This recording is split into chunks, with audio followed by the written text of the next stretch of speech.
So yeah, you read the title, why Skylanders worked, until it didn't. So you're probably wondering what that means. Well, basically in this video I'll be explaining why Skylanders worked when it came out and what helped it lead to the eventual decline in Skylanders. So yeah, so this video is basically just going to be like about the rise and fall and why Skylanders ended up being super popular and what helped it, become not so popular. So yeah, with all that being said, today we're talking about why Skylanders worked until it didn't. Okay, to start off, when Skylanders came out, it was a semi-new concept. Toys to Life had been tried before, but it had been years since it had been tried, and it failed pretty badly. So when Skylanders came out, it was still pretty new, and honestly, it was pretty cool. The concept of being able to collect a figure and use it in the game like that as well. Toys to Life had never been used by that before.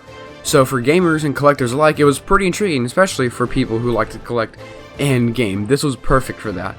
Also, calling the game Spyro's Adventure definitely helped out too.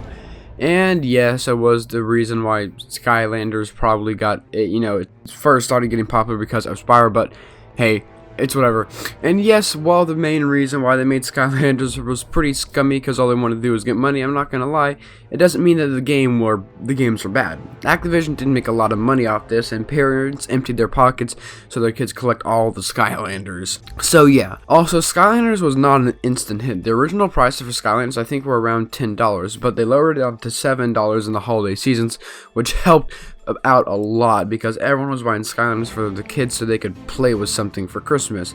And that worked because that's when I got Skylanders. Fun fact, I got it back in 2011 for Christmas, so it definitely worked, and I'm so glad it did because I got to find the magical world of Skylands. Pretty epic, I know, right? And I just kind of kept doing this. In Giants, they did something extremely genius. They made Skylanders bigger. I know that sounds dumb, but what do kids want? They want bigger toys. So Activision gave them that. They gave them the Giants, which were just big Skylanders. That's what kids wanted. Little kids want big toys, so they just gave them bigger Skylanders. It was actually extremely genius if you think about it. So they did that. They also made the Giants more expensive, making more money, and this led them to make more money than they did in Spyro's Adventure. They also made Series 2s of Skylanders, so I guess kids maybe wanted a better version of their old Skylander. But even as a kid, I still found these pretty useless. I still, to this day, barely have any Series 2s. But Giants definitely succeeded, and it did do better than Spyro's Adventure, like I said, because it was marketed better. You saw the display places and stuff. It was really cool. They did the same thing on Swap Force. Better marketing. Skylanders now have swappable tops and bottoms. Now kids can play with the actual toy figures in a way they've never been able to before.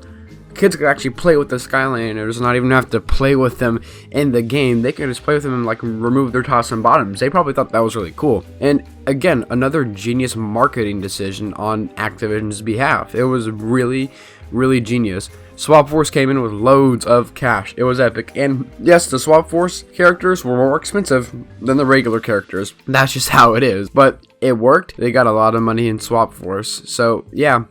But this is where the timeline splits, I guess I could say. Disney Infinity was released that year. This could have made the Swap Force sales go down. We will never truly know. But now people had a choice. They didn't have to buy Skylanders for a Toys to Life experience. So maybe Swap Force did better if Disney Infinity was never released. We'll never know. Later in 2014, before Trap Team was released, Amiibo was released. Now, this definitely could have hurt Trap Team sales a lot, because Nintendo fans now had their own Toys to Life. This is when Trap Team came out, and Trap Team actually had great marketing, probably the best marketing the game has ever seen. It had huge displays. It had like that trap slot that you put the trap in, and the villains were like, whoa, what am I doing here? And it actually had really good marketing. But now that Nintendo fans and Disney fans who did like Toys to Life did not have to buy Skylanders. So yeah, Trap Team did not make as much money as Swap Force, but that was fine though. It was not a really big decrease. So I think one of the main reasons why Trap Team did and sell as well is because Infinity and Amiibo was released that year. And I know this is not going to be a popular opinion, but I feel like a lot of people didn't like Swap Force after Giants. So I feel like a lot of people just didn't want to get Trap Team, but that's my opinion, and we'll never know if that's true.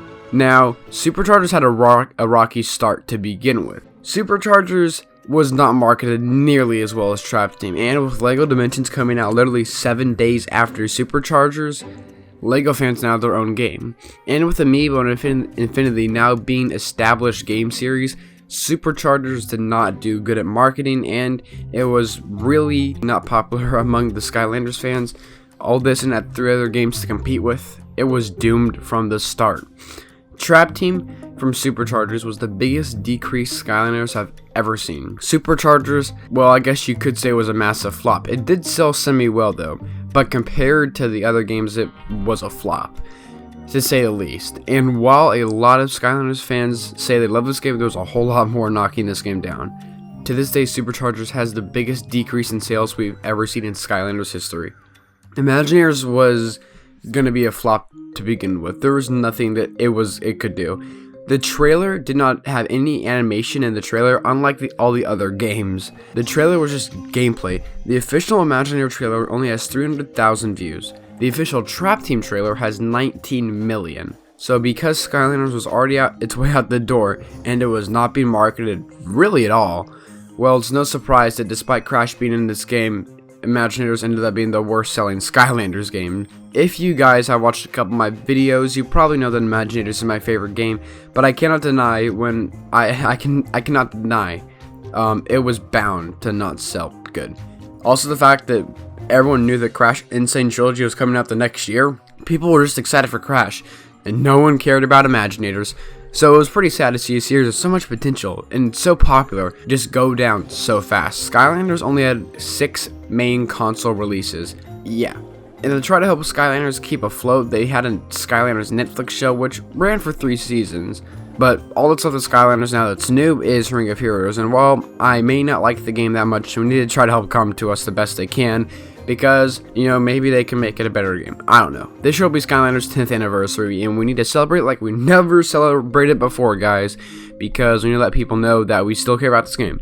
It does not mean that we're going to get a Skylanders game this year. I don't think we're going to get a Skylanders game this year, but I do think sometime we'll get something in the future. It may not be a game, but something. I would love to see the series come back one day, but as of right now, I'm not sure if it will. But Skylanders was, like I said, very, very, very popular, and it went down in basically 3 years. That's kind of crazy to think about. But yeah, Skylanders worked, and it worked very well, as you can see. It worked. It was one of the best working things that could have ever been a thing. But it was very profitable. And everything was going well for it until it didn't. I hope you guys have enjoyed this video, and thank you guys for watching.